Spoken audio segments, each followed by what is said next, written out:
جو chief minister Khyber Pakhtunkhwa उन्होंने एक इल्ज़ाम आयद किया और वो भी ऐसी बात की कि जो कि यानी जहन तस्लीम नहीं करता था कि सिक्योरिटी फोर्सेस के हमारे जवान अपनी जानें कुर्बान कर रहे हैं मुल्क के लिए। कहते हैं मसाजिद के अंदर कुत्ते बांधते हैं और जब हम उनको कहते हैं तो वो आगे से कहते हैं जी कि हम आप में और कुत्तों में कोई तफरीक नहीं करते।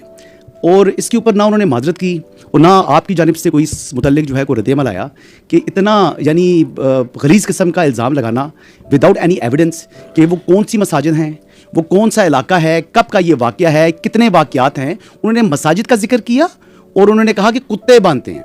तो ये कोई उनसे सवाल पूछने वाला नहीं है और वो यहाँ पर आकर इश्क़ इमरान में अडयाला के बाहर धरने भी देते हैं और इस किस्म के इल्ज़ाम भी आयद करते हैं और पंजाब के अंदर घूम रहे हैं और मोस्टली उनका वक्त भी यहीं पर गुजर रहा है। अपने सूबे के अंदर तो वो जो है वक्त भी नहीं दे रहे। इल्ज़ाम आपके ऊपर बड़े वो संगीन किस्म के लगा रही हैं और मोस्टली वो आपको टारगेट करते हैं जब जो आपने प्रेस कॉन्फ्रेंस की थी पेशावर के अंदर। Thank you.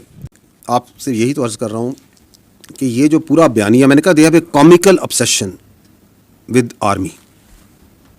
सुबह उठते हैं शाम तक वो जो अंदर बैठा हुआ है ज़हनी मरीज़ से लेके बाकी जितने हैं वो फ़ौज के बारे में बात करते हैं।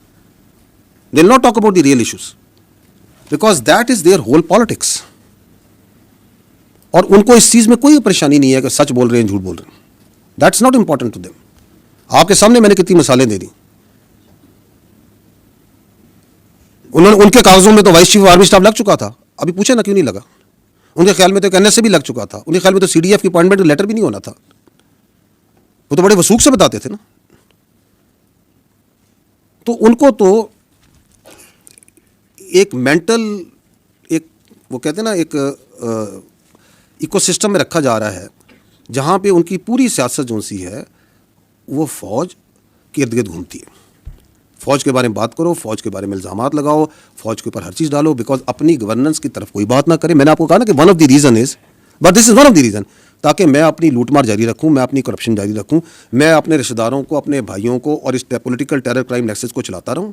इस पर तवज्जो नहीं लानी। तो इन सब को जो सा है ये समझते हैं कि पाकिस्तान की आवाम नाइव है ना, ये समझते हैं कि हम इनको बेवकूफ़ बना सकते हैं। तो मैं 3 बार ये बोला, मैं दोबारा बोल देता हूँ, ऐसे नहीं होगा, क्योंकि पाकिस्तान की आवाम बहुत बाशऊर है मेरे भाई। इन्होंने तो पाकिस्तान के आवाम को यही बताया था कि मुल्क डिफ़ॉल्ट कर जाएगा, कर गया। ये आवाम की मेहनत से हुआ ना। इन्होंने तो ये भी बताया था कि ये फ़ौज जो सी है ये लड़ नहीं सकती, ये तो सिर्फ सियासत करती है। तो फ़ौज लड़ी या नहीं लड़ी?